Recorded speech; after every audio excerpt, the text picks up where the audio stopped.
Hello friends, मैं शिव जैन आपका स्वागत करता हूं आपके अपने यूट्यूब चैनल पर। दोस्तों, आज की वीडियो आपके लिए काफी इंपॉर्टेंट है। जीएसटी में एक नई इंस्ट्रक्शन को जारी किया गया है।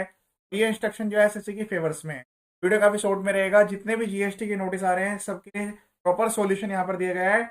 और ये वाले इंस्ट्रक्शन के थ्रू काफी सारे ऐसे नोटिस होंगे जो कि इनवैलिड हो जाएंगे। तो आप इस वाले इंस्ट्रक्शन को मेंशन करके अपने जो भी नोटिस है उसके रिप्लाई में इसको अटैच कर सकते हैं। जो पीडीएफ फाइल है वो मैं आपके साथ शेयर कर दूंगा।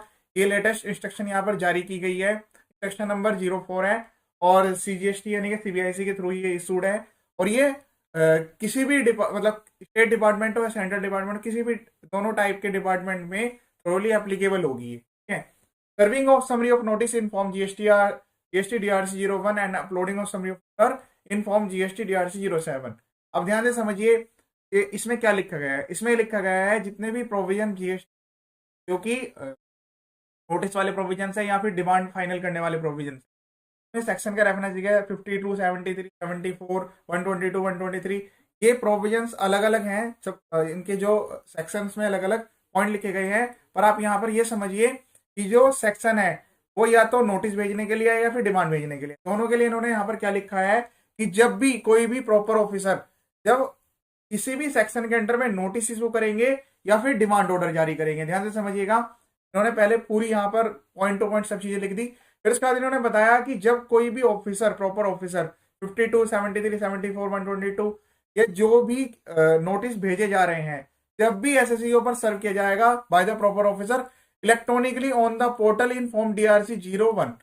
इसका मतलब है जो आपके पास नोटिस आता है, नोटिस में लिखा आता है कि ये दोनों चीजों का ये डिफरेंस है और आप ये डिफरेंस हमें बताइए, इसका कारण बताइए, इसकी डिमांड जमा करा दीजिए। तो जितने भी नोटिस है वो सब इनवैलिड माने जाएंगे अगर उसके साथ आपको इलेक्ट्रॉनिकली यानी कि प्रिंट आउट निकाल के या किसी एक्सेल में फिल करके डिटेल जैसे अपलोड की जा रही है। काफी सारे नोटिस देख रहे हैं, मैंने वीडियो अपलोड किए हैं। उसमें क्या है कि या तो जीएसटीआर 1 3 का मिसमैच है या फिर जो आपका 2A 2B के मिसमैच है। तो जो भी नोटिस आ रहे हैं उसमें एक्सेल फाइल में बनाकर डिटेल दी जा रही है। पर उसका जीएसटी में डीआरसी 01 जो है वो इशू नहीं किया गया है।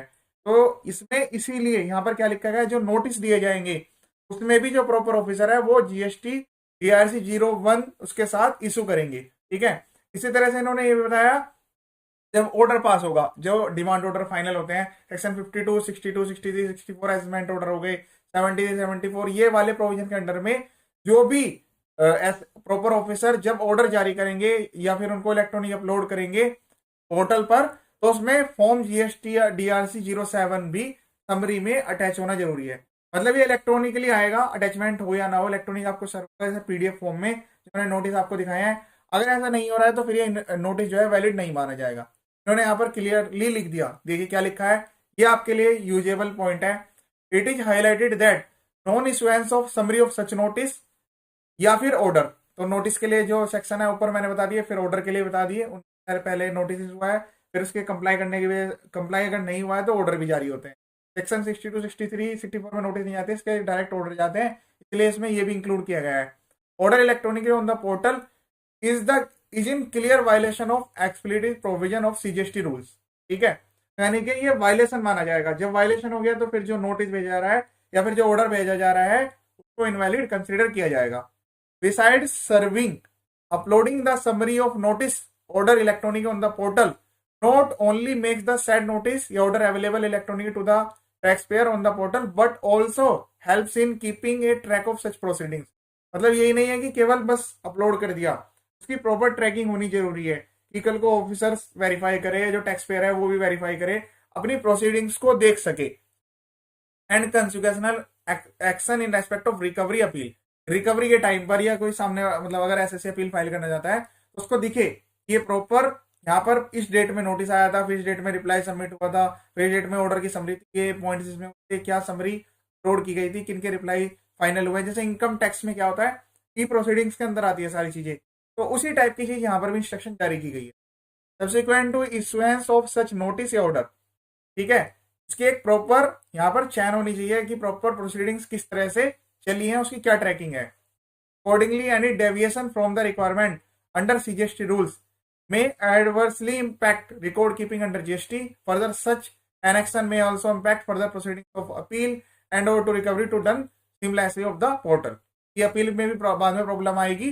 तो जितने भी प्रॉपर ऑफिसर्स हैं यहाँ पर ये क्योंकि ये इंस्ट्रक्शन है सीबीएसई की इंस्ट्रक्शन है, तो डिपार्टमेंट स्टेट का हो सेंट्रल का हो, सब पे प्रॉपर एप्लीकेबल। ठीक है, तो यहाँ पर प्रॉपर ऑफिसर को डायरेक्ट किया जाता है कि वो जितने भी नोटिस हैं उसमें समरी नोटिस भी इशू करें फॉर्म जीएसटी डीआरसी 01 में, या फिर अगर ऑर्डर दे रहे हैं तो उसके साथ समरी अपलोड होगी इलेक्ट्रॉनिक डीआरसी 07 में। ठीक है, तो ताकि उन्होंने कहा है कि जो इम्प्लीमेंटेशन है जीएसटी का प्रॉपर हो सके, जो भी नोटिस भेजे जा रहे हैं उनकी प्रॉपर ट्रैकिंग हो सके, और जो रिप्लाई करने वाला पर्सन है उसको भी पता लगता रहे कि उसने क्या रिप्लाई सबमिट किया, किन किन पॉइंट पे हो गया, कल को अपील में सबमिट करना हो रिप्लाई, तो उससे क्या होगा कि प्रॉब्लम नहीं आएगी। ठीक है, जो डिमांड्स हैं, जो भी ऑर्डर जारी किए गए, नोटिस जारी किए, उसकी प्रॉपर समरी होनी चाहिए। ऐसा नहीं है कि बस डिटेल फाइनल की इसमें यहाँ पर इतना डिफरेंस आ रहा है और वो पोर्टल पर अपलोड हो गया। ये इंस्ट्रक्शन थोरोली एप्लीकेबल है, तो आप इंस्ट्रक्शन का नंबर नोट कर लीजिए। इंस्ट्रक्शन नंबर है, जब भी आपके पास कोई ऐसा नोटिस आए जिसमें आपको कंप्लीट डिटेल नहीं सबमिट की गई है, मतलब जीएसटी डीआरसी 01 नहीं मिला, या अगर ऑर्डर पास हो गया तो जीएसटी डीआरसी 07 नहीं मिला, तो आप उसको इस जो इंस्ट्रक्शन है इसके बेस पर अपने नोटिस के रिप्लाई में सबमिट करके और नोटिस को नल एंड वॉइड करा सकते हैं। ये था जीएसटी के लिए आज का वीडियो। इस वीडियो को शेयर भी कीजिएगा, क्योंकि काफी सारे एसएससी हैं जिनको 17-18 और 18 फाइनेंशियल 17-18-18-19 के काफी सारे नोटिस डिपार्टमेंट ने कर दिए हैं, और वो मोस्टली केसेस में ऐसे नोटिस है जो कि प्रॉपर नहीं है या फिर इनकम्प्लीट नोटिस है। उसमें आपको कोई टेंशन लेने वाली बात नहीं है, जब तक आपके प्रॉपर आपको नॉलेज नहीं होगी कि उसकी समरी क्या है, उसमें क्या डाटा आपको अपलोड करना है, तब तक आप रिप्लाई कैसे करेंगे। तो आपके फेवर में, एसएससी के फेवर में ही ये वाली इंस्ट्रक्शन पास की गई। जीएसटी इनकम टैक्स के इसी टाइप के काफी सारे videos, filing process, registration basic videos, annual return के वीडियोस, एमसी की आरओसी फाइलिंग, सब कुछ मैंने यहाँ पर अपलोड किए हैं। चैनल का पर्पज जो है वो है फुल्ली एजुकेशनल। आप चैनल को सब्सक्राइब करें या ना करें, पर वीडियो जरूर देखें, आपको 100% बेनिफिट मिलेगा। ये वीडियो देखने के लिए थैंक यू सो मच।